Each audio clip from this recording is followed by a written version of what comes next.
What is up, and welcome to the first episode of On the Court in the Booth podcast. You see me there, WWD Wyatt Williams. On the right side of your screen there, TKR Trey Kaufman Wren. You ready to get this thing kicked off, man? This has been a long building process getting all this together. I'm just ready to get this going. I am, man. I'm really excited. So let's get going. Let's do this. So, really, the first thing that we're going to jump into here, we're both college guys. We're both, dealing with everything going on with, with sports going on in the world. With you got basketball, we've got college, we've got to balance everything going on. So, the biggest thing that we kind of wanted to go over on the intro here is the biggest thing that you have learned or had to adapt to so far. That was my question for you here to start out. What has been that main thing so far in college that you've had to adjust for? For me, it's definitely not being around my family. Um, that was that was a pretty big deal, especially me coming from a small town. Um, as you know, it's I always had family around, and so even though I'm only about what 3 hours away. I mean, it sounds like a lot, but it's not really compared to the other schools I could have went to. It's still I get homesick every now and then. So it's still kind of a process of not uh, freaking out and kind of you know Right. still being Just able kind to of just holding it stay all stay. together, keeping it Yeah, together. I holding know it I all know together. exactly Yeah, what you mean. I know yep, exactly what you mean. I would say my biggest adjustment so far though has really been like I am not that great of a cook, so that's been a big one. Learning to really kind of balance time too. I think that especially in your case with you having to balance basketball, which is like a full-time job, and school, which seems like a full-time job in college. That is definitely tough. But I know for me especially, it's been rough trying to adapt to the changes and stuff like that.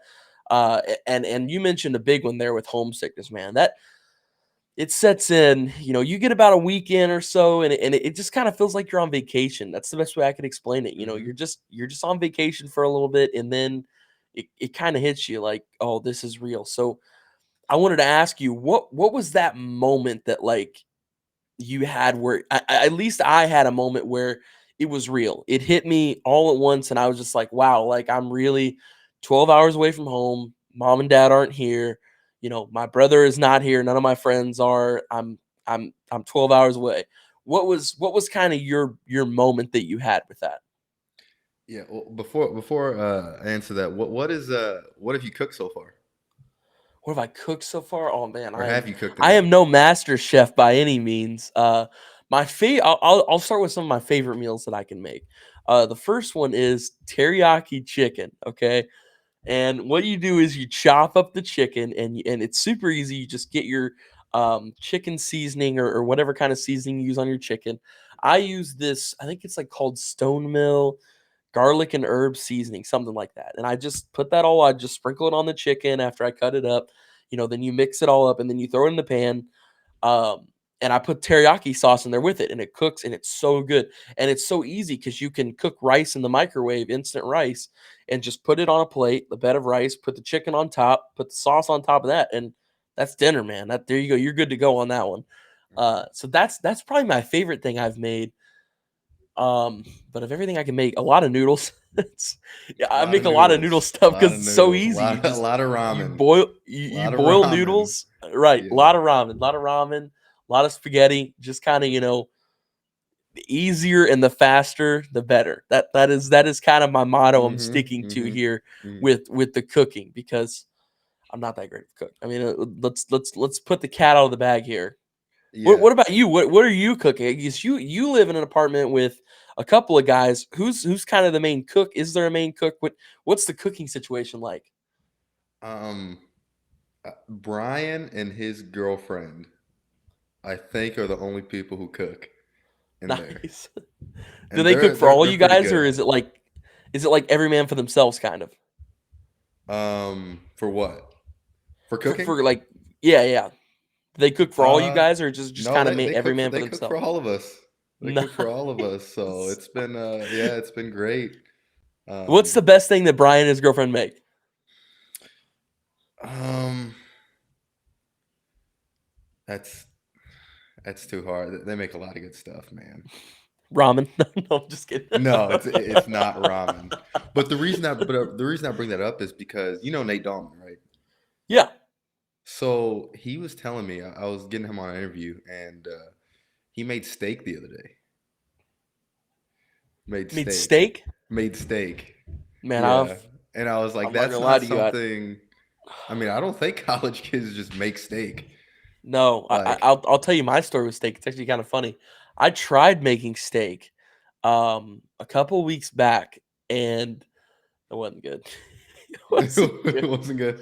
It wasn't good. Mom and dad like they do the click list or whatever through Publix or whatever instant cart where you just go and you pick it up. Hmm. So I go start going through the bags and it's all the stuff from home. So it's like, my dad cooks steaks often. So, there was a little like chunk of filet mignon in there for me and Nikki. There was two. Um, and I tossed them on the stove. Like, okay, I got this. This can't be too hard. You And started dude, out it with filet is, mignon. huh? That was your starting steak. Yeah. Wow, It you're was. brave. I That's know, right? you're So, brave. it ended up being cooked on the outside. The inside was not cooked though, so I had to cut our filet mignons in half and like place them down on the raw side and had them cook like that. So we had instead of just filet mignon circles, we had half and half filet mignons There we and, go. and ate them that way. I mean, they tasted good. I mean, they tasted like filet mignon and all that, but it was nothing special. It was burnt for sure. It was not cooked correctly. Apparently, you have to take butter and is it thyme? Is that what it is? And you baste it and you scoop the butter and you place it on top of the steak and you let it pour down on it and stuff and that helps with cooking it. I didn't Oh, know this, so I have no idea. That's yeah, all foreign language to me. right, right. So I just took olive oil and put it in a pan and just set the steak in it Hmm. and let it cook. And truth be told, that is not how you're supposed to do that. I guess But not.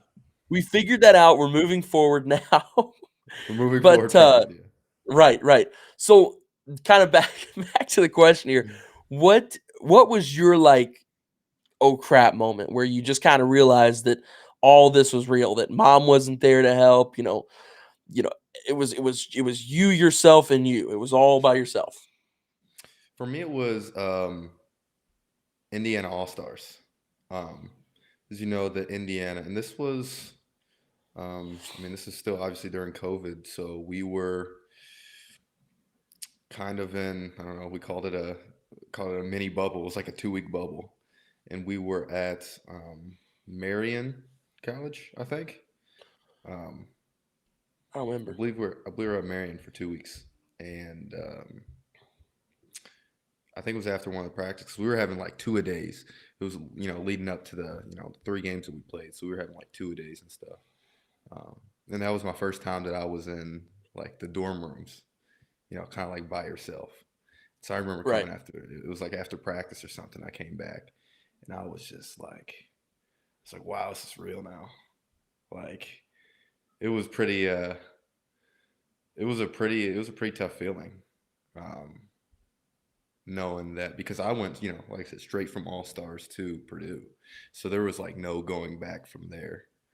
Right. After that, so that's when it hit me. Um, Yeah, I would say I was kind of down here for a little bit before mine happened. Like I said, it felt like vacation at first. You know what I mean? Like for that first, week or so, it kind of feels like vacation. And I would even say for me, the second week was kind of like vacation because I'm in Florida, so there's a ton of stuff to do. So you've always kind of got distractions and stuff. Like, I think our first weekend down here, me and a couple of friends and Nikki, we all loaded up in the car and drove to Cocoa Beach. So like there's a lot of stuff around us and a lot of cool things to do. So I think you kind of find a distraction, but you're not always going to run from homesickness. It's going to catch you at some point. And I just remember I was sitting on the couch right there behind me watching TV, and it was late at night. And Hoosiers, ironically, came across YouTube. It's free with ads. So I was like, "Oh, well, here we go." So like, let's just watch it. Let's see what we do here. And I turned it on, and dude, I watched like 20 to 30 seconds of it, and I had to turn it off because I was about to start crying, dude. I had yeah, to turn that thing off. I was like, dude, I can't do this. Turn this off. Yeah. Uh, so that was kind of my moment, and I called a couple of friends. Then thankfully, a couple of them were still up, and talked to them for a little bit, and we were all good then. But And that's it the brings biggest back the thing, man. memories. Do what? Hoosiers brings back the kind of Indiana vibe. It does, dude. You You get the watch that opening cornfields scene and where yeah, they're bunch. like driving. You know that opening scene where Mhm. I think Gene Hackman, he's like driving and they got the music playing in the background. Mhm. Then I'm just thinking to myself, dude, I drove those roads every week, calling games and stuff like that, and like genuinely, you get out in the middle of nowhere, Indiana, and like it's just cornfields for miles. Like it's all you Mhm. can see, and it's awesome. It's so cool. Like so many people, I feel like hate on Indiana and a lot of the Midwest states, Oh, I love that. but I love it, dude. I It's love it. it is absolutely beautiful. When we used to ride up to come see you at Purdue during summer, those are my favorite drives, man, because you get out there in the middle of nowhere. Once you kind of pass Indy and you start heading up to the left, like the left side of the state, you get out there where it gets pretty rural before you get to Lafayette and West Lafayette. So Mhm. that's one of my favorite drives, man. There's a lot of cool stuff to kind of look at and check out on your way. And plus, it's a nice drive too because every hour there's kind of a cool little thing to see. Like you drive an hour from West Lafayette, you see Indianapolis. Then you go another hour down and you see like Columbus. So Right. it's an easier drive to make. It's not necessarily too hard of a drive. Right. Right. And I mean, So it's that one, to me those things are like super peaceful. You know what I mean? yeah, And then like I said, you're in Florida, so you kind of have a lot of activities. I didn't have right, that, and so while I love West Lafayette, I love Purdue. Um, it is boring. It is very boring. As far as just activities, I guess in general. We don't have a beach that we can just uh, sure. You guys, drive there's to. no Cocoa Beach in Indiana. There's no Cocoa Beach. There's no Cocoa Beach. Um, so That's awesome though. I will give it to. I will say, man, I got to see Purdue for the first time this summer, and we drove up to see you the first time, and it is an awesome campus. I will say that. And Mackey is so big in person, like to see, and I like how it's like just kind of parked in the middle of the campus. It's at a really good location. I feel like mhm. for Mackey, Yeah, and isn't it what's the football stadium called? I can't remember what it's called. Ross-Ade. Ross-Ade. Yes, there you go. Yep. Um, Yeah, we drove past Ross Aid too on the way in. We kind of came in from that back way. So we got to see Ross Aid and got to see Mackey on our way in. That was really cool. And I remember we were driving in and I had never seen Zach Eady in person. So I knew, of course, because you watch him play on TV and stuff. So he's tall. But Yeah, I remember calling you and I was like, Zach Eady has to be the tall person that I've ever seen in my entire life. And that kid, yeah, he's a baller, man. I'm really excited to watch you guys play this year. That's going to be a lot of fun. But yeah. No, it is. It is. real quick before we close off the intro, I wanted to ask a question. Um, the biggest piece of advice that you would give someone who's about ready to enter college, and I'll let you go first, and then I'll follow through after you. So I guess it would depend on who it is, right? Because obviously, as an athlete, my experiences are a little bit different than you know some other people. And are you talking about like picking a college or just like just in general, just going to college, just a piece of I would advice? say, let's say somebody comes up to you next week and they're like, "Hey, man, I'm starting Purdue in the enter. What's your advice?" That's how we'll do it. Advice on college life and everything with that. Um, I don't know. I mean, you use your meal swipes. Use your That's meal my supplies. advice. I mean, for me, it's we need, yes, for sure. I mean, you get we've got to get it's a a shirt that limited says that. it's Use your unlimited food. supplies. Yes, it's unlimited food. Um, and like I cannot survive without meal swipes. Like it's and at Purdue it's really good food too. So like yeah, meal swipes for sure. And I say that because like I guess I don't really live the typical like college life. Like I said, I'm more of a Sure, your more experience is a little different than yeah, my everybody experience else's, is right? different, but I'm also more of an introvert too. So like I'm normally either hooping, working out, Right. um, or in my room, sleeping, reading, doing homework. Like I don't really have right now. That's one of the things I'm working on. Is trying to find some other hobbies and other stuff to do. But I mean, that's kind of what I do. So I mean, it's not really. I plan out my days. So I think that would be a good piece of advice. I guess would be to plan out your days, because Absolutely. college gets busy and you don't really have like, obviously you don't have any parents or any other guardians telling you when homework is due, um, Right. uh, you know when you have to be somewhere, and you have to walk to classes, like different buildings. And that was something big for me that I Right. didn't think was going to be that big, was having to walk because I mean, you're at Silver Creek and high schools, and especially me, and I wouldn't Wait, are consider you my high telling me that school. Silver Creek's high school is not as big as Purdue's entire campus? Yeah, I am. Is that I what you're am trying to saying tell me that. I here? am saying that. Is that what you're trying to Um, say here? yeah, I mean, we have a pretty big high school. It's falling Right. apart, but it's pretty big. Um, but yeah, I mean, it's a lot different going from, like you said, door to door in one building than like you're having Right. to pick up, like Google Maps and trying to figure out where to go. I remember one day I was walking in one direction, and thank gosh, uh, Brado, he's one of my friends at Purdue. I saw him. He's like, "Hey, what's up?" And I was like, "Hey, do you know where this building is?" And he was like, "Dude, you're going in the exact opposite direction."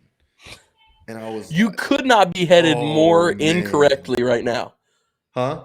Yeah, like you could not He's be you like you you're you he's like actually like all the way over there. Like I you're actually a was like, solid 30-minute walk from where you should be right now, and your class starts in 5 minutes. yeah, for sure, for sure. And thank goodness this was like one of the first days, so the teachers were kind Right. of, expecting us, to possibly be a To little come late. in. I mean, like I wasn't even close, but I also don't drive, and so that was a big thing for Right. me because like I didn't know.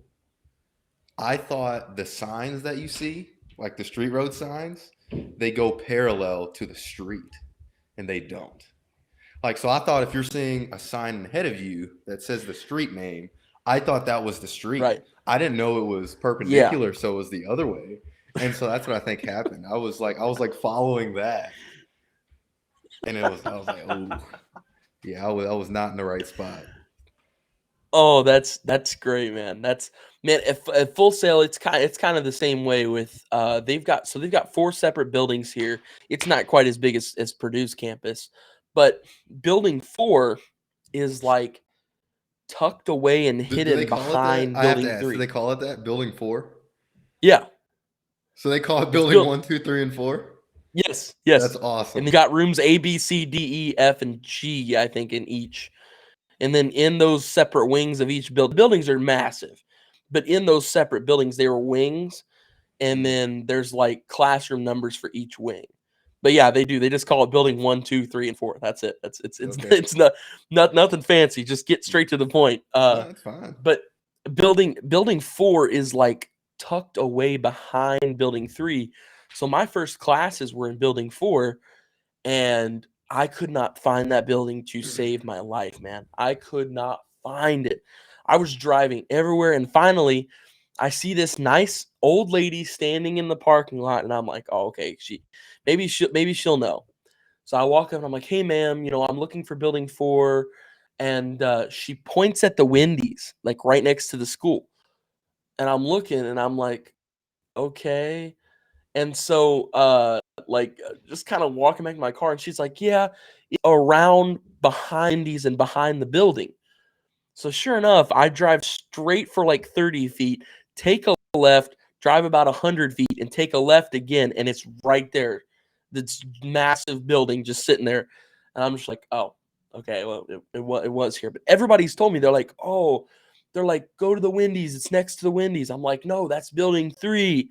And then if you actually go to the Wendy's, you see building four. So You see building four. normally when people give you directions, from what I've learned so far in college, take those directions Take and those do what you're told. directions.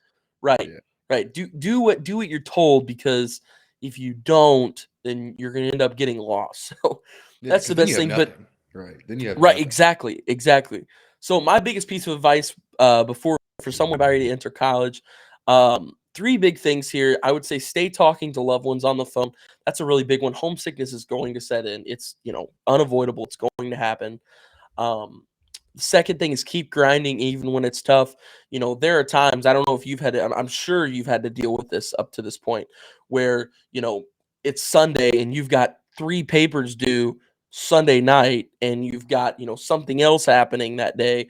So you've got to wake up early, crunch out a paper, maybe a paper and a half, go do your things throughout the day, come back, crunch out that next paper and a half, turn it in with, 2-3 hours to spare until the deadline. Hmm. um, so I would say even when it's tough like that, just keep grinding. And the biggest one that I've learned so far, this one kind of goes along with I'm a big networking guy. This goes along with networking. Go out of your way to talk to your teachers and professors. They're humans just like us. So go make those connections with them, and you would be very surprised the amount of help that they can provide. You know, for anything. So that would be my biggest pieces of advice. Any closing thoughts before we hit the break real quick? No, I think those are good pieces of advice. To be honest with you. Sounds good, man. So we will hit a 1 minute break. When we come back, we've got all kinds of cool stuff coming up for you. We're gonna talk NBA. We're gonna talk college, and then to follow all this up, we're gonna have Q&A later on. So be sure to stick around for that. That's a really cool thing. We're gonna do it's all the questions from our Instagram stories that you guys asked. We're gonna get to every single one that we can when we come back.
And we are back. I want to apologize for the preloaded in timers. We had some technical difficulties before our first start today. So we will have all those overlays and everything in for the second show. But you know what? We were like, hey, instead of canceling the show, let's just, put in the pre-recorded slots and we'll just get the content out there. So Hmm. we have got it out here now. But like I said, we're gonna talk some NBA and some college. We're gonna start with NBA first. And this looks to be a really interesting season, Trey. This is a big season. It's just started. A lot of stars on a lot of different teams. So the first one here, though, the Lakers, loaded with star power. They've kind of got off to a little bit of a cold start here. Russ hasn't really got his footing. It seems like, and in my opinion, it's not necessarily a matter of how they make it work, it's when. I'm very confident in this Lakers team that they're going to figure this out. There's tons of star talent everywhere. But my question to you is when will the Lakers and Russ kind of find that stroke to heat up and get going? Um, I think. I mean, for these questions, you got to realize we're talking about LeBron. So you don't. I don't really have a good answer. I just know they will. So Right. whether that be by the time the regular season ends, I mean I don't think they'll be perfect year one for sure. Um, but I think at least by playoffs, like you're gonna see a completely different team. Like I wouldn't worry at all about these games.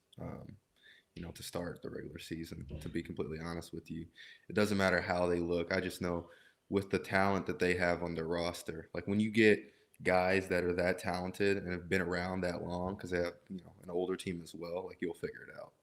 You'll figure it Right, out. absolutely. That's what I was saying. I don't think it's necessarily a matter of how they get it going because I know they will. Like you said, it's a LeBron led team. this team is going to figure it out. It might take a year, it might take just one season. There's going to come a point when they figure this out, though. Um, and like I said, it's not a matter of how, but it's a matter of when, in my opinion. They will. And the next one is we've seen a real hot streak. This team actually beat the Lakers. This being the Warriors coming. So the question here: are the Warriors coming out of the West if Clay comes back at 100%? Because that's kind of the question now. Is the Warriors look really good? They've beat the Lakers. Steph looks completely in control. This looks right now like this might be his best year. And they're still missing Clay though. So everybody's big question is this the team in the West when Clay comes back? I mean, I think the Warriors are, a dark horse team, to be honest with you. Um, and not that people don't know how good the Warriors are, but they don't know how good the Warriors are. Right. Just the style Seems of like play they've that all they, forgot, man. That's yeah, you yeah. spend 2 years where you're riddled with injuries. It just and Clay. I just feel bad for Clay because like he had the ACL and then was it he had an Achilles tear after that right last year that kind of kept him Mhm. out. So this team hasn't really been on the court like they've wanted to because of injuries. And you're 100% right. It seems like everybody's forgot that this was a team that went to the finals 4 times in a row and won 3 times with against LeBron. I mean, it's a So dynasty. You know right, what I mean? Like it was, one of the greatest teams ever. Um, absolutely. Well, yeah. and when you look at it, isn't it crazy that Steve Kerr? I saw a stat the other day that it's like Steve Kerr has like 10% of all NBA championships. He's been involved with a team who won the championship for like 10% of them. Yeah. Yeah. Isn't that crazy? I Because mean, like, it is a crazy stat, but you got first off, you have Michael Jordan on your team, oh, exactly, so that's all. exactly, Yeah, it gives you a lot, right. Um, And did he while win one in San Antonio? Because I know he that San may have, Antonio, I he think may he did. have. I think he won at least one in San Antonio. But see, there you go. But I I mean, you got what? You got Pop, you got right, Duncan, you got. I mean, he's had quite the big you got some teams. You don't have Don right. Shampoo. You don't have Don Shampoo, No, he does not have Don but Shampoo. That's but you that's the have one they're some really missing. good basketball players. Yes, you have Um, some great basketball players, but not the goat Don Shampoo. not the So goat, not the we goat. talked about the West a little bit. Now we'll flip it to the East, and the East seems like it's kind of up for grabs right now. So who after Week 1 do you kind of see being the surprise team, like necessarily the Hawks last year, who made the Eastern Conference Finals when a lot of people at the beginning of the season didn't even have them making the playoffs? So who's your kind of sleeper team coming out of the East right now? I actually want to let you answer that first. I got to figure out all the teams that are in the East. To Yeah, be absolutely. honest with you. I would, and it's kind of tough because when you look at it, you've got the Nets, and you've got the Bucks, who are obviously the top teams. They're the top dogs. And the Miami Heat look really good right now too. So, but here's the question: can we consider the Miami Heat, who just went to the finals 2 years ago? Can we consider them the dark horse here? That's the question. So I'll play the safe option here, and I'll go with the Chicago Bulls. They've started off 3-0, and Lonzo Ball looks really, really good to start this year off. Yeah. This is the best Lonzo that we have seen. This Bulls team I think, is really going to be a tough team coming out of the East. Yeah. I mean, he's a really good player, man. Um, obviously with all the noise that he's had in his career, people haven't got to actually just see him play. Just let him just play on a team without any distractions or anything like that. I mean, him, Right. you know, people try to make Caruso to be a Brian Scalabrine, and not that Brian Scalabrine isn't an amazing basketball player, but I mean, Caruso's a good player. Like Crystal's a really he's good a player. good NBA player. He really is. He's Like solid all around. he's really good. I mean, they've got some really good players on that team. That's a really good pick. I was You really know, surprised that the Lakers actually let him go. It's funny you mentioned that because he is just a who really all Lonzo? around good player. He's an awesome role player, a Oh, guy that you want coming off the bench gotcha. for you. And he's even a guy you could put in the starting lineup if you wanted. I mean, he's really that good. People just don't. He doesn't look like an NBA player. Mm-mm. That's the problem. He Mm-mm. does not look like he's as athletic as he is, but he is definitely a freak athlete. Um, so here's the big question now. We've talked east, we've talked west. So the big one here, way too early finals predictions. Who's your finals teams this year? Um, I mean, I got Nets and Lakers. I got Nets and That's a link. Lakers. There you go. I think that, obviously, barring injury or any of the other, circumstances which are obviously impossible to bet on, um, I think those are the two. I mean, those are the two best teams in my opinion. Right. Um, I think See, that's Golden State has a really good chance. I think the Bucks have a good chance. I think those would be my seconds. Um, but I think it's going to be Lakers and Nets. yeah, I think that's a great pick, and I was kind of going in the same direction. Basically off the reason of I'm Lakers Nets until I'm given the reason that I shouldn't be. Right. Um, and it's way too early to decide off of those teams because when you look at them on paper, of course, Kyrie Irving because of the whole vaccination thing, which we won't get into right now. He is not playing yet. So, but once he does, you got to think about it. You've got Kyrie, you've got Kevin Durant, arguably the greatest scorer of all time. You've got James Harden, who is a lights out shooter and can shoot from really anywhere beyond the arc and even just inside of it as well. Um, and then you've got Blake Griffin, who last year really came out of his shell that we haven't seen for a little bit. So he looked much better.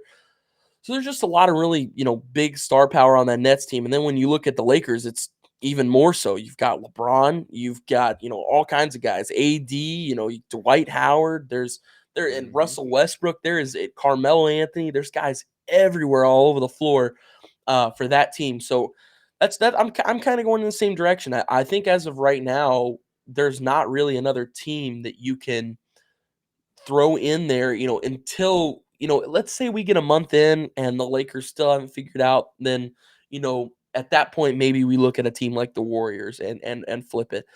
But, once again, like we talked about earlier, it's not necessarily a matter of how, but it's a matter of when these Lakers, you know, get that hot moment, when they finally hit that hot streak and are able to take off with this. Like that's kind of where I'm sitting on this.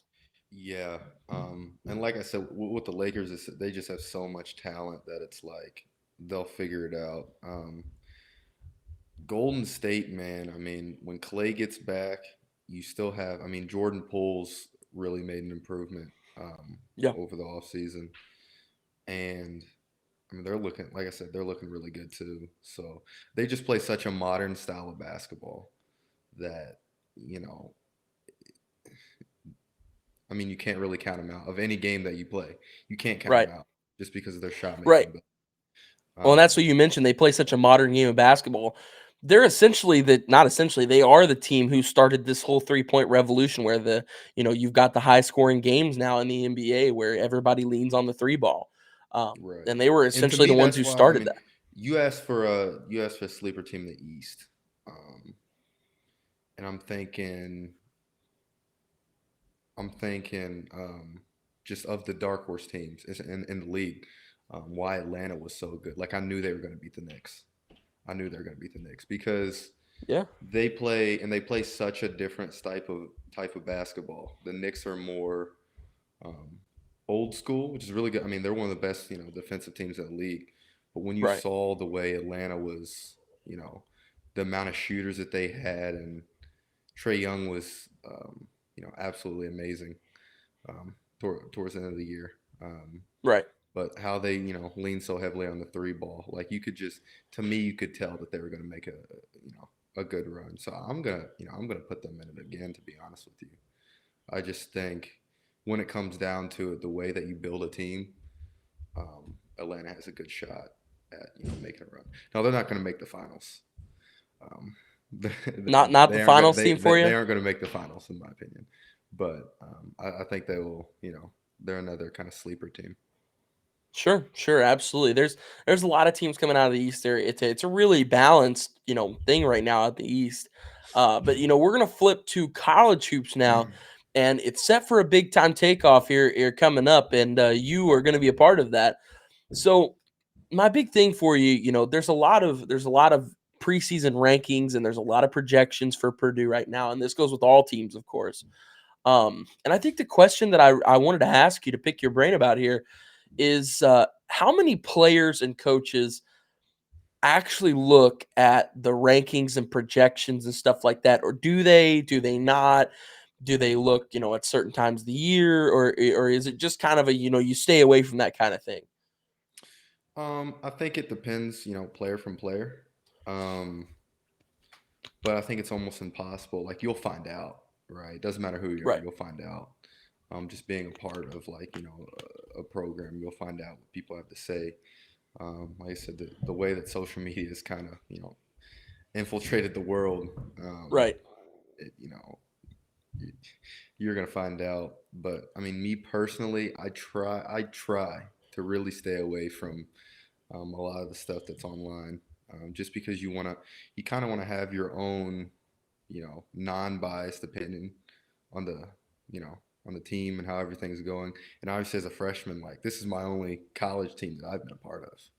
So when sure, people are saying things, it's like, yeah, I know everybody. I know everybody's good in college. Everybody on my team's really good at basketball, right? Um, right, but that's what That's what everybody's told me, and to think that it's even more so with this team is just like, you know, it's to me it's great because every day in practice you're getting better, right? Like right, there's no drop offs anywhere on the team. Um, Coach Payne, he changes the teams up regularly, and it's like it's almost always a 50-50 no matter who's on what team. So it's uh it's been a for me it's been a really fun experience, to be honest with you. But absolutely. So, like I said, I think depending on who you are, whether a player or coach, I think it depends on obviously how much you're on social media or something like that. But I think obviously you want to try to stay away from that stuff. absolutely. So, like we mentioned just a second ago, there's a lot of high hopes for Purdue coming into this year. But we'll just kind of talk about you individually as a player. What are some of your goals as a player, individual player, um, coming into this year? So my one goal, and obviously you have some like kind of like ego goals and um, you know that naturally obviously come to mind, but the one goal that I constantly continue to get on myself about is just getting better, to be honest with you. Just getting better, just every day in practice, whether it be through film, um, working out, playing, whatever. Just get better, have fun, and get better. Because those are the only two things you can do, right? You can't Right, really can't control the minutes. You can't control if shots are falling. Obviously, you can practice your shot, but once you get game, it's like you can't control if shots are falling. You can't control. There's a bunch of things that you can't control, but you can try to get better every day, and you can try to have fun. Especially the last one, the having fun and not taking everything serious. Personally, that's something that's really hard for me. Um, but I think that is my goal. Those two are my goals: having fun and getting better every day. absolutely. So far, you have played basketball at many levels, and even at the Division 1 level now. Um, and the big question I had for you here is, what is the biggest difference from high school AAU and Division 1 basketball? Um, so first off, high school. We'll go high school and AAU first. Um, I see a lot of like Indiana's known for their basketball. Um, and I don't even know if I'm particularly fond of Indiana basketball. First off, there's no shot clock, which is egregious to me. I think that that's such a big part of the game, in my opinion. Like being able to be a Division 1 basketball player and knowing like you know understanding the shot clock now, like it makes you want to run offense better and it makes you want to play defense better. So why wouldn't that be a part of the game, in my opinion? Um, so I think that's a huge difference for high school. But then you go to AAU, and obviously, like it's going to be more of a fast-paced game. Um, there's no like scouting normally done in AAU until you get to like your senior year in high school. There's really not any scouting, which is really helpful because like obviously like if you're playing at Silver Creek, you can be kind of the option number one or option number two for me personally, and like the other team that you're playing, like they're gonna know all your strengths and weaknesses. They're gonna know where you like the ball. They're gonna know all your plays, like Right. everything that you have. They're gonna know, um, and so they're gonna throw everything at you to stop that. Whereas in AAU, I mean, you're gonna be playing with better players, but also they're not gonna know anything on you. So like a tip that if you're playing AAU, first off is ball fake for sure, because you could be the worst shooter in the world, but if you ball fake, you're gonna have defenders flying. Right. Um, I mean, to me, AAU was so much easier than high school. So much easier. Like it wasn't even a comparison. Um, Division 1. I was actually talking to my uncle about this, and I think the jump, and he thought it was the same way from middle school to high school. The jump from middle school to high school is harder than the jump from senior year of high school to freshman year of college. Really? Yes, I I do. did not expect that. Okay, so And what? it's really, and see, here's the thing though, and obviously it depends on person to person. And for me, no, don't get me wrong, freshman in college, like it's really hard. Like, Oh, sure, sure. playing, like it is super hard. Um, But when you're in middle school to high school, like at least when you're a freshman in college, you have some foundation of like body control and some type of physicality. Like you may not be as strong or as fast as everybody, but you have some type of foundation and you have some type of skill set. Whereas middle school, like, you may have not even hit puberty yet. So like you're gonna have The kids body's that still are all that gangly and yeah, like I awkward. remember I remember my like last year of middle school, like I couldn't even walk in a straight line. Like, let alone do a push up, let alone do a squat. Like, you know what I mean? Like, Yeah. there's no way I could have played. You know, I mean, luckily well, unfortunately, I like broke my hand, uh, like the first practice of high school, my freshman year. Um, but I think I played what? I played JV. Maybe got in at the very end of the year. I started playing more varsity. But for most of the year, I mean, I played half JV, half varsity, and it was like, You've told me this before, but didn't Cooper got more varsity minutes than you did freshman year, right? yeah, yeah. And like I said, partly because, well, first off, Cooper's an amazing basketball player, Oh, Cooper's a great but player. um, second off, like I said, I did break my hand, so that had Sure. a little bit to do with it. So he got a little bit Oh, more definitely. kind of You experience, can't play with and a broken hand? Why yeah, not? you can't play with a Just be broken hand. tougher, Trey. I know, Just be I tougher. know, I know. Mental God. toughness. I didn't have it yet. I didn't have my mental toughness You in had order not to. you had not figured out the mental toughness section of basketball yet. That's I what it had was. not. I had not. So, unfortunately, without my mental capabilities, my physical capabilities weren't there yet either. So, I love it. but But yeah, hey, I think it all worked out in the end, clearly. You and Coop both ended up playing D1 basketball and yeah, hopefully beyond. yeah, yeah. I mean, obviously that's the end goal. But I guess back to your question, Division 1, it's a lot. It's almost a different game. I'd say at all three levels that you described, high school, AAU, Division 1, they're all three different games, but especially Division 1 because every trip down you're trying to get something. Um, and then with the offenses that you run to the defenses to, I mean, everything's more serious and everything has a purpose that you do. Um, I was talking to a friend, and it was like when you play Division 1 basketball, like you score Like in high school, it's a lot about, to be honest, if you're bigger than people or faster or stronger than people, like you're going to score a lot.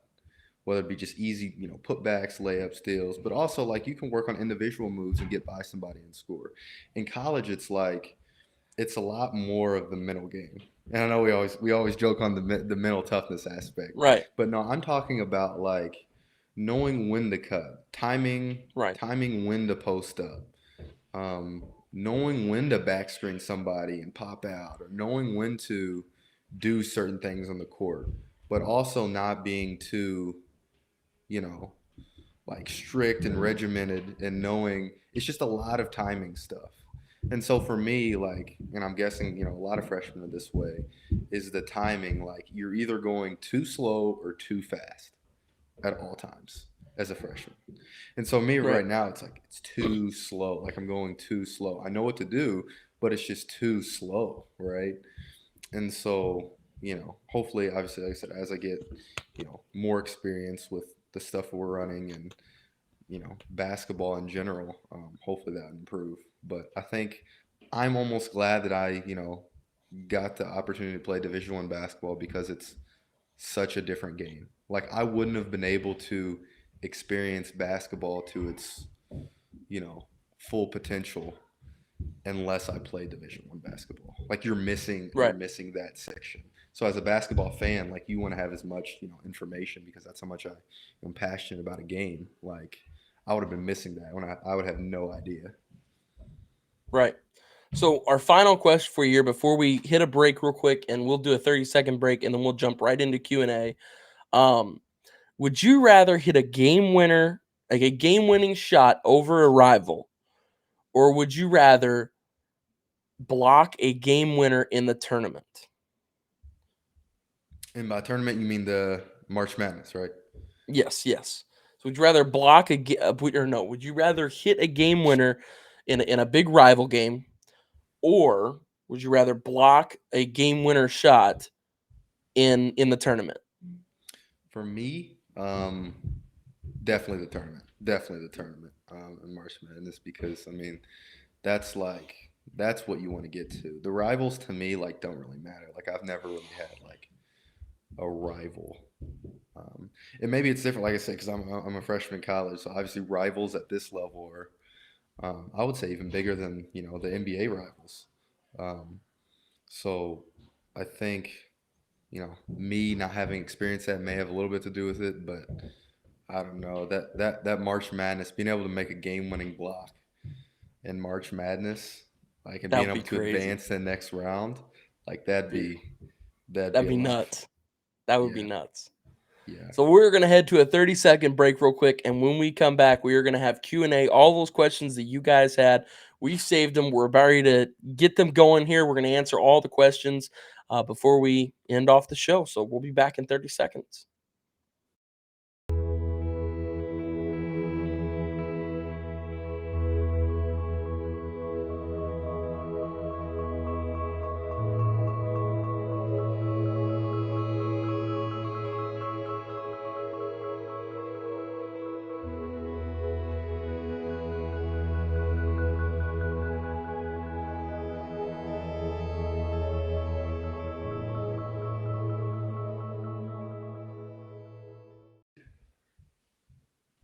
And we are back, and it's time for Q&A. So the first one here is what is your favorite restaurant at Purdue? So I'll let you take this one first. Yeah. So it's kind of a running joke with me is that we have an app that the athletes get. It's called Mucho. We have like preloaded money for the athletes on the Mucho app. Every day it's $15, at least for the basketball team. And I'm not 100% sure exactly, you know, per sport and all that stuff. But I get I'm Jimmy sure the John's, linemen huh? for football get more than everybody else, right? Oh, I'm sure. I'm sure. But Subway or Jimmy John's every single day. And I can't decide. It would be like, you know, I I don't know, it'd be like cheating on one of them. Like if I picked, one over the other. Just because I eat one of those restaurants every single day. Like I'm like the There you Subway go. guy. So all the people I'm who a little want bit a like the Trey Subway Kaufman guy. autograph, go to Jimmy John's in West Lafayette, sit and Yes, wait. He will be there. He will be there. I will be there once a day. Now it could be, it could be 9 o'clock at night, or it could be, 10 in the morning because I know their hours. 10, Oh, 10 o'clock. dude, Yes, 10 in the morning every day. I am in there to get my sandwich. dude, I used to work at Jimmy John's, so I know those hours too, man. Oh my gosh, see, Yes, that's and if awesome. you're What do looking what for do the you get at best, Jimmy John's? so I'll give you both my orders. Oh, here So we go, here we first go. off, I work. Jimmy Actually, it's funny. John's. I worked at both Jimmy John's and Subway. Okay, which one did you like better? I liked working at Subway better because it was easier, and I worked with a bunch of friends. But I would say quality of work and or quality of work and food, I like Jimmy John's more. Okay, okay. I think Jimmy John's is better to eat. Yeah, it's better and better. It's definitely better ingredients. Right. Not Papa John's, but it's better ingredients. I was literally ready to say better pizza Yeah, Papa yeah. Um, John's. I think that Okay, so I Jimmy John's. I get the Country Club. There you No, go. yeah, no mayo. Um, I can't have the mayo. Yeah, no mayo. Add Jimmy mustard and add Jimmy peppers. Okay. That's fair enough because the, That's my the the sandwich. country club is The what I get giant too. one. That's good stuff. Yeah, it is good stuff. It is really good stuff. That that that's the best. That's the best thing on the menu. I get the country club, and I get extra mayo, and I add Dijon mustard and add Wow, pickles. Add wow. pickles. That right there. That's a good sandwich right there. That sounds good. Yeah, yeah. The Jimmy mayo does mustard's a make little it too better. I spicy for just me, man. can't. And you add the hot peppers too. Yeah, You're a yeah. I have to spicy have the liking. hot You peppers. like spicy stuff. I do. I really do. As far as okay, so then Subway. I either get the what's it called, the spinach wrap, Okay. or I get if you were to make fun of me for this, I get the like hearty multigrain foot long, and it has to be the healthiest sandwich ever of all time. It is the multigrain sandwich. I get turkey, and then they're like, "Do you want cheese?" I'm like, "No," and so What? they freak out about that, and so I get that toasted. So we got a turkey sandwich toasted so You far. want warm ham on wheat bread? Turkey, turkey, it's turkey. Turkey, turkey. Oh no, Um, oh no, so Trey. I'll get the turkey. Then I'll put literally everything that they have on it, besides Like the the sauces?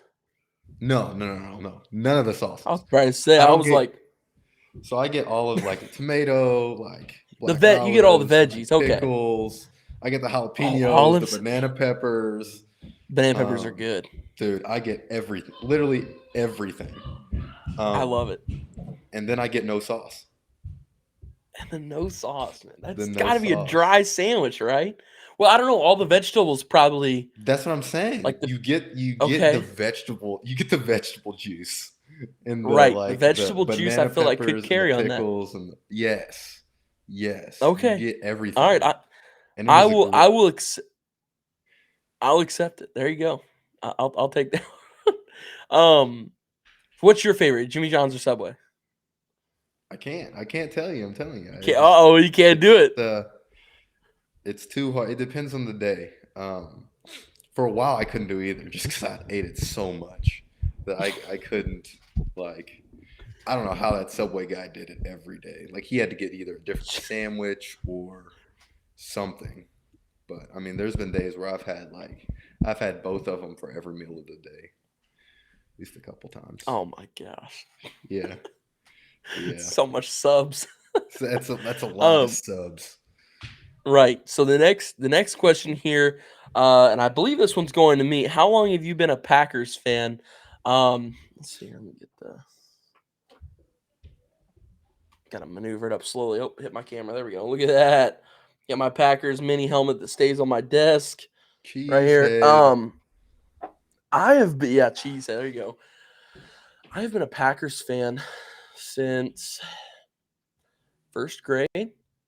something like that. First grade, kindergarten, somewhere in there. I had a friend named Dominic Leduc, and he was a Packers fan. He's like, "Hey, I like this team. You should check them out." You know how kid conversations go, and I'm like, "Oh, I will check them out," and I did, and I just loved it. And then I started playing football, and it all kind of took off from there. But yeah, I think like kindergarten, first grade was when I became a Packer. When did you become a Packers fan, Trey? I actually don't like the Packers, but I actually I also don't watch football, so that's a big that's a big There you thing. go. Um, This question, I'm excited to hear this one. Hold on. Um, The uh-oh. worst, the most down I've ever seen Wyatt Williams Oh Lord. is yes, is when Aaron Rodgers was going through his thing with the Packers. I have never seen him that like depressed, just out of it. Like It he was was rough. gone.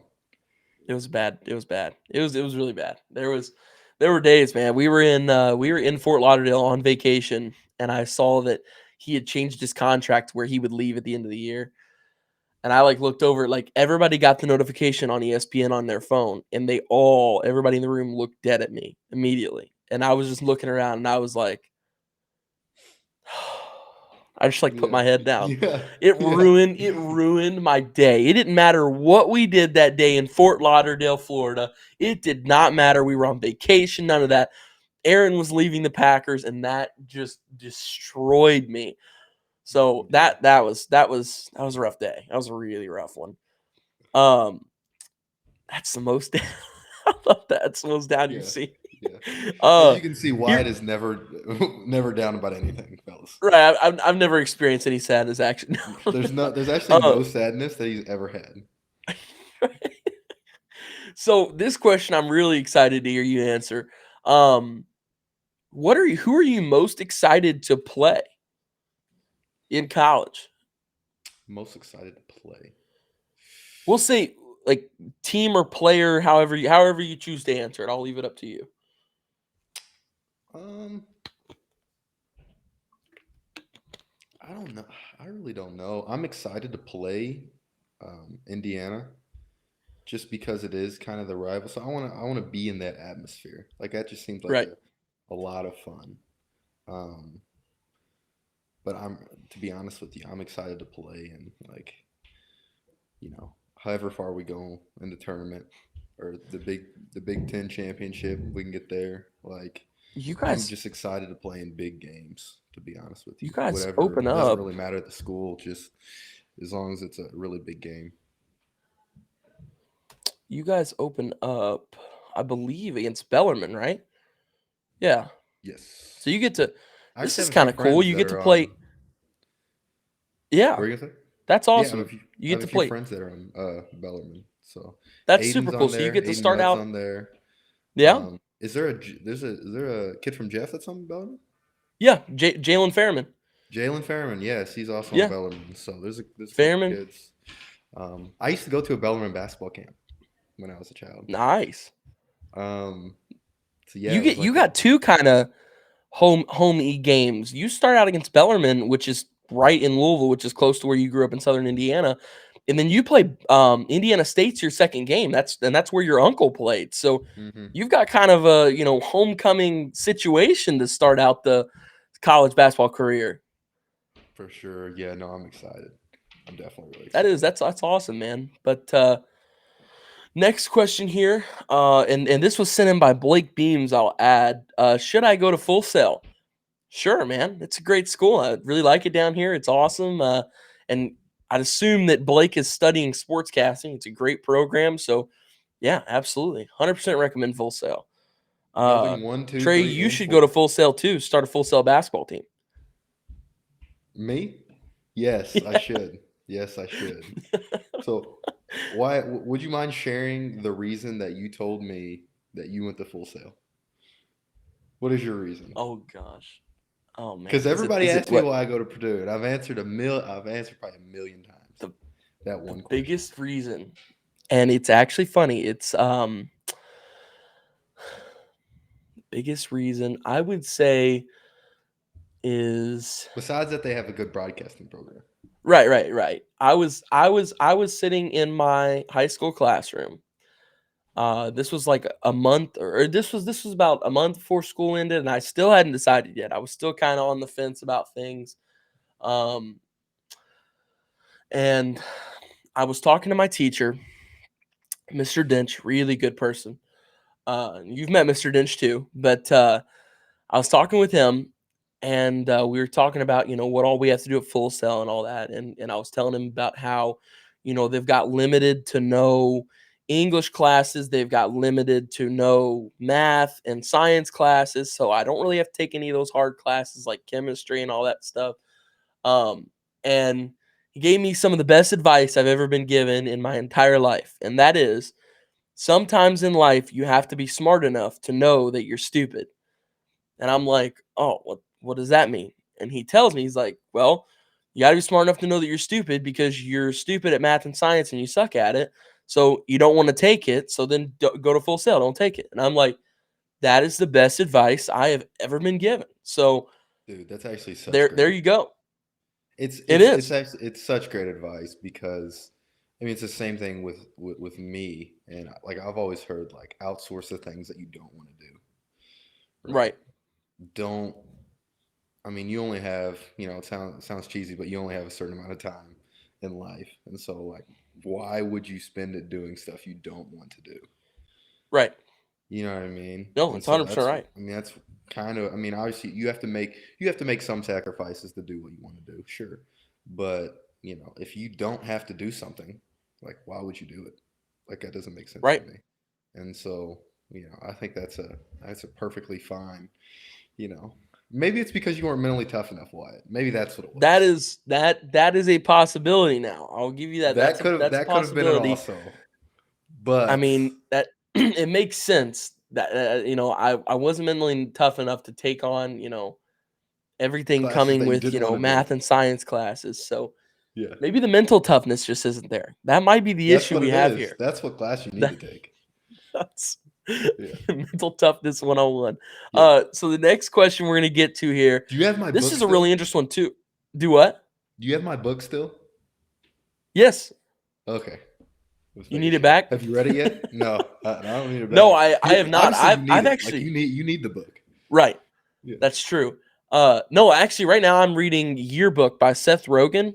He made a kind of book about his life, and Seth Rogen. I love all Seth Rogen movies. He's a really funny guy. So, I love comedian books. Those are some of my favorite books. Kevin Hart's got a book, and I 100% recommend that everybody reads that before they die. It's an incredible book. Wow. That's Bucket hilarious list and book. sad. It is. No, seriously, it is. It's one of those books that, like, how the really good books change your life? Like, Hmm. it's one of those. It's one of those kind of books that like you read it and your life has changed. Like, Yeah. And you it's you and heard I you don't know heard if it that's first, a guys. It's not like To Kill a Mockingbird or The Odyssey. Like it's Kevin Hart's. It's Kevin Hart's like book is the one Wyatt Williams says that changed his life. Like it's actually different now. oh, man, I laughed so hard at so many moments in that book.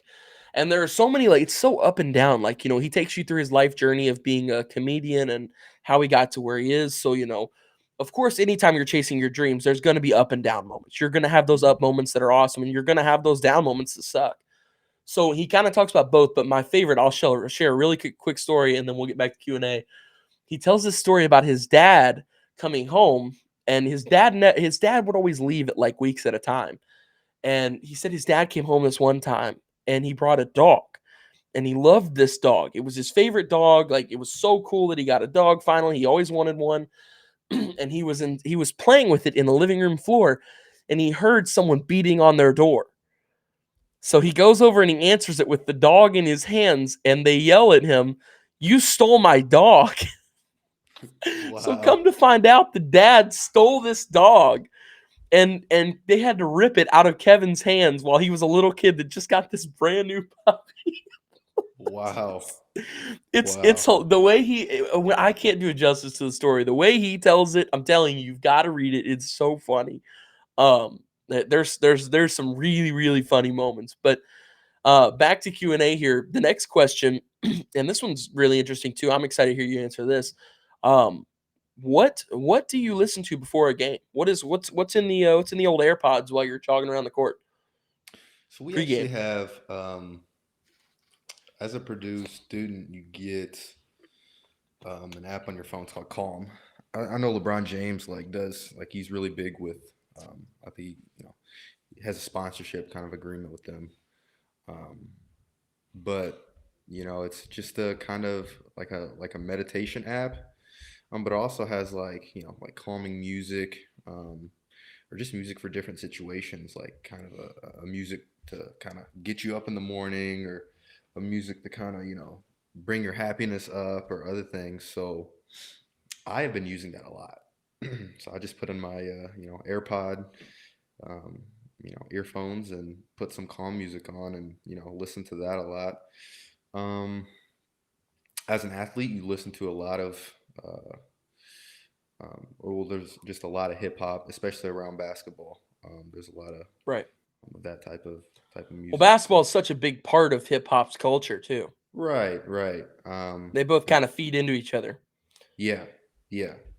So it kind of just depends. Um, I'm a really big J. Cole fan. Um, that's Oh yeah. probably my favorite rapper. Um, J. Cole and 21 Savage collab songs are some of the best songs ever made, in my opinion. I hmm absolutely love them. hmm So yeah, so I definitely go J. Cole. Drake's good. Um, Nice. Savage is good. Uzi's good. Um, Uzi's always good. Migos is good.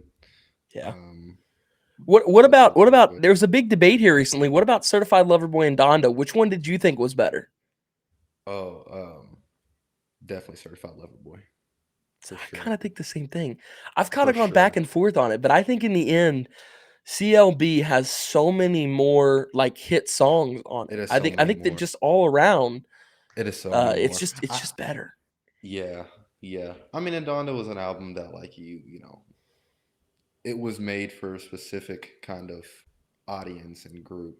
It's kind of like Tyler the Creator, like when he makes music, like it's for a Right. specific like you have to like his music to like his albums, Exactly. really. But I think, I mean, Certified Lover Boy is really really good.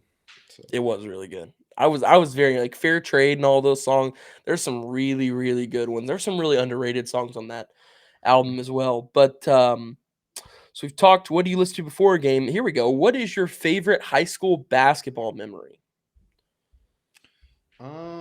favorite high school basketball memory.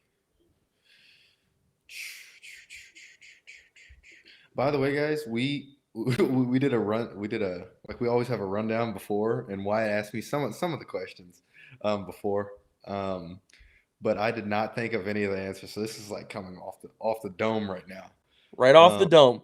right off the dome. Serve it hot. Let's hear Um, it. I mean, You had such a great high school career that it's got to be tough to like narrow that down. it is tough, man.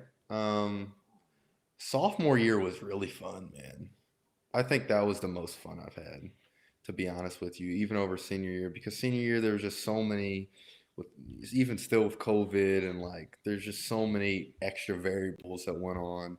Like the recruiting Right. process was still, I mean, still somewhat in my mind, and like senior wasn't my favorite, to be honest. Junior year was cool, but then it got killed by COVID.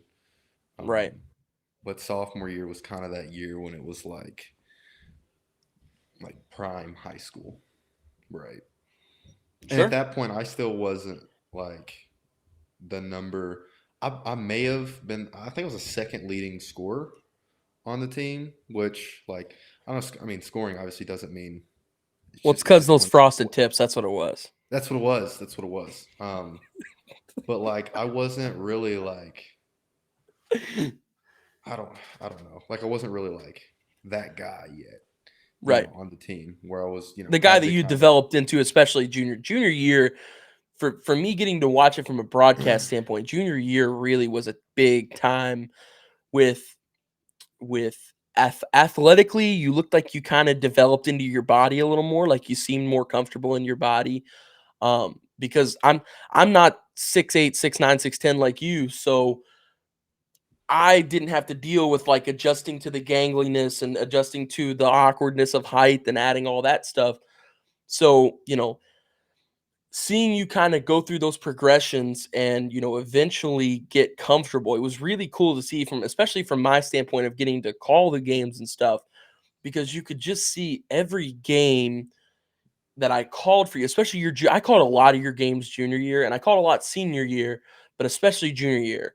Um, it seemed like every game you just kind of developed more and more into your body. You just seemed more and more comfortable every time that you took the floor, at least from my standpoint. Right. Um, I 100% agree. I think that junior year was the year where first off I started, being on the perimeter a little bit more, and not just a post up player.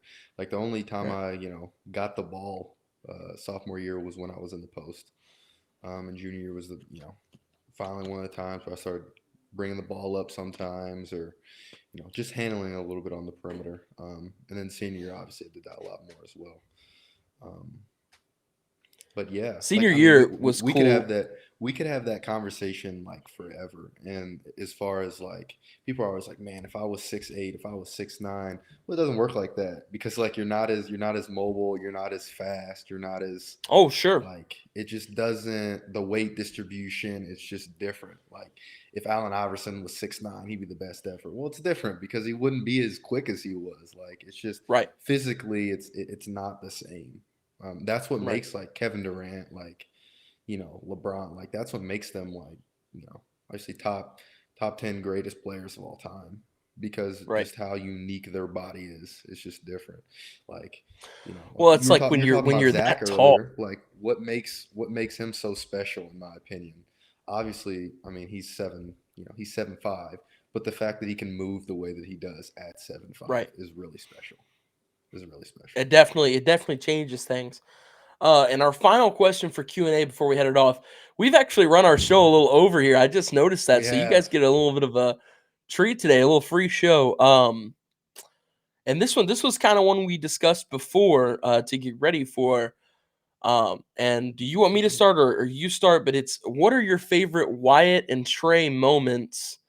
And we'll tell for each other. So like I'll tell my favorite basketball and like personal funny story, and you tell your favorite like broadcasting and personal funny story.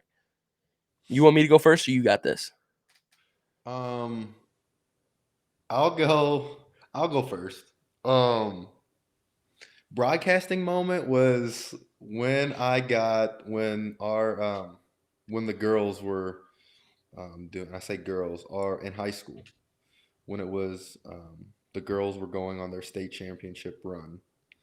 Um, I was with Wyatt Williams broadcasting some of the games, and I actually got one of the jackets, the IHSA like the jacket. So Dave was being, I so think, excited for you to wear that yes, jacket, man. man, that was so much fun. That was so Oh, much fun.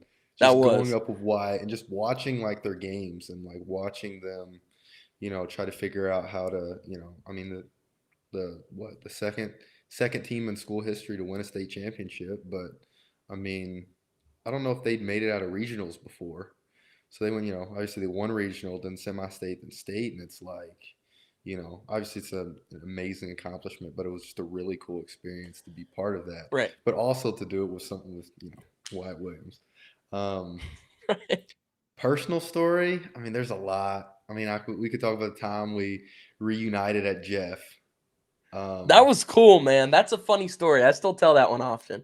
that yes, yes, that was a good one. I was I was so nervous because I was walking up. You'd got our player of the game, and in the back of my head, I had always remembered that we were like friends in preschool and stuff. But I was like, Mhm.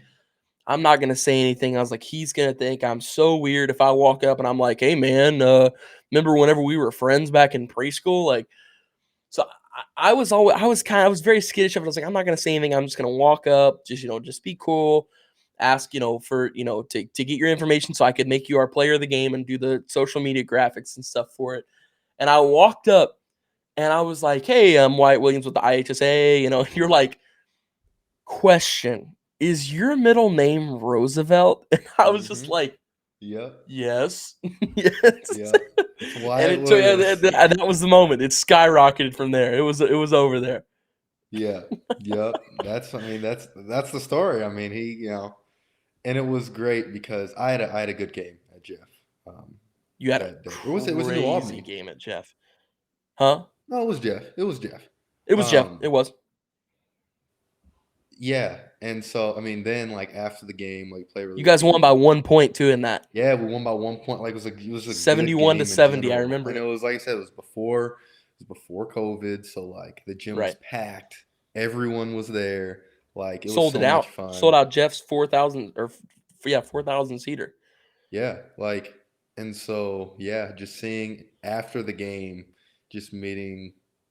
Like for those of you guys that don't know, like we were best friends in preschool, so we hadn't seen each other since. Right. Right? Like, did Well, we see you each went other to like maybe once or something? Or no, I always saw your grandparents at church and I would always ask about you there, like, hey, how's Trey doing and stuff. But we hadn't seen each other at all. Like the last time we saw each other was preschool, and then you went to Silver Creek for your elementary, and I went to St. Paul. I stayed there.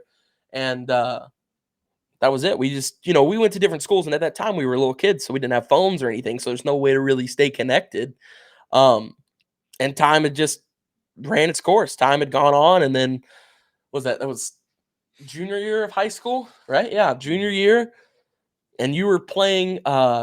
And I had kind of been following your career up to that point, especially once you had started getting big, you were kind of the News and Tribune had put you as like the best player in the area or something. You're heading into your junior year, so I was really excited, to watch and stuff. And then we got our schedule, and I saw there was a bunch of Silver Creek games. I was like, oh, cool! I get to call some of his games and watch him play in person.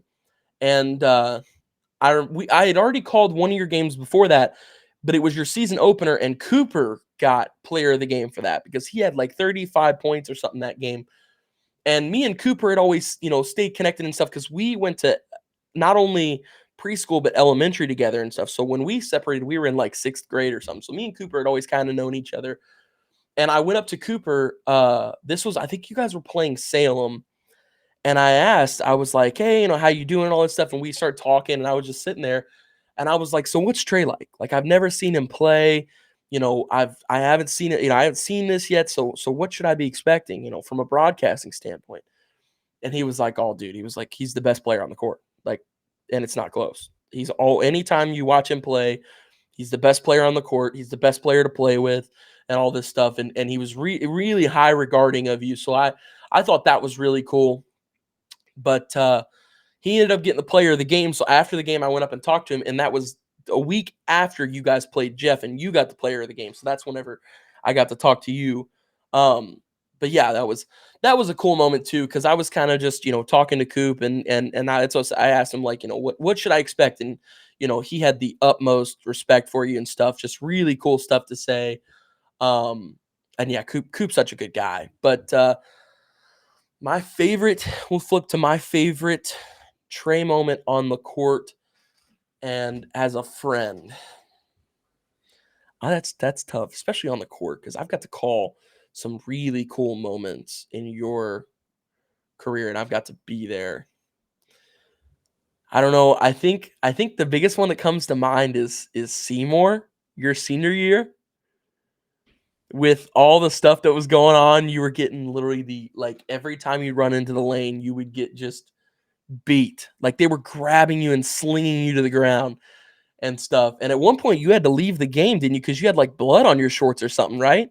hmm yeah, Because somebody had yeah, slammed their face into you trying to yeah. like tackle you in the We always lane. talk about Indiana basketball. Like I like the history. I like I like the story. But I don't know if I actually like playing it. I did not like. I did not like playing Indiana basketball. It was rough. It definitely was It was. rough. I mean, Um, yeah.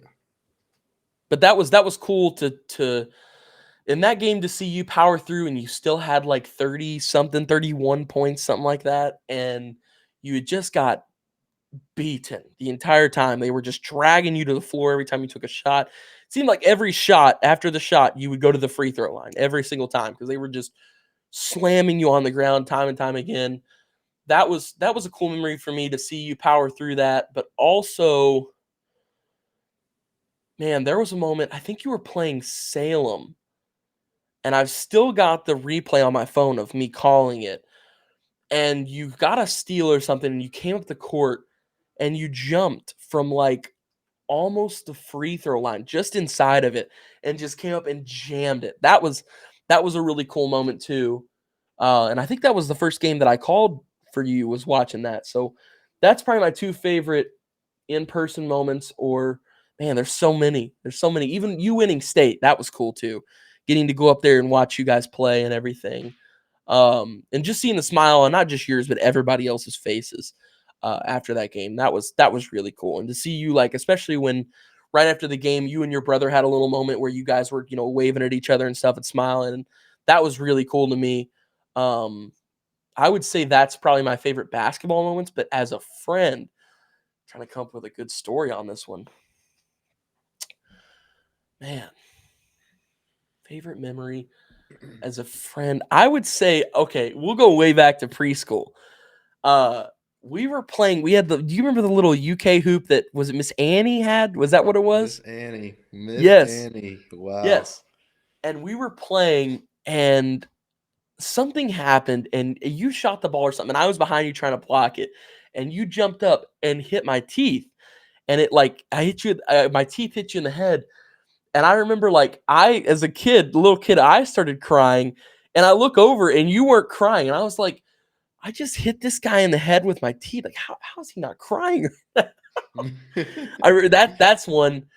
But in recent history, I don't know. Like there was so like I guess the cube. That's what it is. The cube. That was hilarious.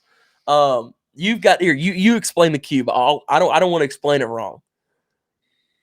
um, I've actually found some updates. It's a book, I guess for starters, and it's like a psychology test, and the origins of it are like unknown. I I don't know. That's about as much as I can explain, I guess. I mean, you basically get a series of questions, um, and it's like simple, like there's a horse and a ladder, and there's just different aspects, and based on your answers, it's supposed to like subconsciously get you to answer questions, and then those like your answers about what seems like unrelated to your life, when you look at this book that you can get online, like it actually relates to your life. Um, and so we did that, and I guess for Wyatt, it was pretty insightful. That was And it was for me as well. hilarious, I mean, man. it's We not. It's not. we were I guess it riding wasn't. What were you saying? we were riding up to Madison, and that was like kind of what you were talking about earlier, riding up to Madison for girls sectionals and stuff. Uh, and man, I just remember we were like, you were like, have you ever heard of the cube? And I was like, no, what's the cube? And you were like, oh, here we go. And I started asking me all these questions. You were like, I was you so were like, you were excited. like, I was close so your eyes. excited. Dude, yeah, I was like, You close your said eyes. close your Well, eyes, I and I was wasn't like, driving. By the way, don't no, no, close your I eyes thank while God you're I wouldn't. driving. Unless you have like a uh, self-driving car, like don't do that. right, That's unless you actually got a illegal. Tesla, right? So I remember I closed my eyes and I was sitting there and I was like, he's definitely about to smack me in the face. Like I'm sitting here with my eyes closed. Yeah, Somebody's very yeah, smack. Nikki's just gonna lean yeah. over and smack me in the face or That's what I something because I should got have my eyes. Like done. I know it. That's I know it. definitely what I should have done, but I didn't. I missed my Close your chance. eyes. Yeah, yeah. Oh man, no. But the cube, that's a cool one. If you get a chance, definitely look that up and do some research on that to see what the cube is. But that was fun. There was that one, and then the watermelon too. The watermelon where we were at my birthday party this last year, jumping into the lake, and was it the watermelon? Is that what it's called? The jump that you did into the lake or something? No, oh man, it's called the oh, It had a I funny can't I name. can't believe I don't remember this now. It's either the Was it? layout or Why do I it's keep? just something. Is it? Did you say the cantaloupe? Canoper Is is that what one it of was? them. I don't remember. I don't remember. But it's because my uncle's the Big Splash champ. That's how I know what it was. I think he created it. I want to say. I thought it was like a fruit. I thought you said it was the watermelon. Something like that. Jake Hybrider would remember because Jake thought it was hilarious too. I don't remember. I don't know why I can't remember. Man, I wish my uncle was here because he'd know what it was. Right. Just call him up live on the show. Put him on the spot. Yeah, exactly. Hey man. Exactly. Yep, yep. All right. Well, that that concludes Q&A. We ran the show a little over this time, but hey, first episode, we're gonna tweak all this stuff. We're gonna move it around. But that was Q&A. That was on the court in the booth, episode 1, man. It was a great episode. What do you think? Or are you talking? I don't know if you're talking to outside of the fourth wall, or you're talking to me. No, you No, I had a lot of fun. This was great. Like you said, absolutely finally we got a chance to do this. So, yeah, guys, let us know what you think. Hopefully, this show will get me out of my shell a little bit. right. And You're really inside we'll have in some interesting conversations. right. You're a really introverted person, so this is a big step for you. I'm really excited to do this show. There's a lot of cool stuff we get to talk about on here. But yeah, hey, we're looking for any kind of feedback that you guys have, the listeners. If there are segments you like more than others, let us know. We'll put that in more. If there are segments you dislike, we'll take it out. Whatever needs to happen, because we want to make the show the best that we can for you guys, the listeners. And you can hit us on our socials, anything you need. With questions for Q&A, we'll put those questions up again for the What's your next social, Wyatt episode. Williams? Huh? Absolutely.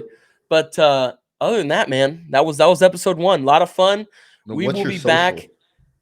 Oh, the social. Yeah. Wyatt.williams70 on Instagram. At Wyatt.williams70. I think I have. Do you have like Twitter or anything else? Yeah. Underscore Wyatt Williams. I don't know my Twitter handle actually. Yeah. That's something I should probably Why it's know. everywhere.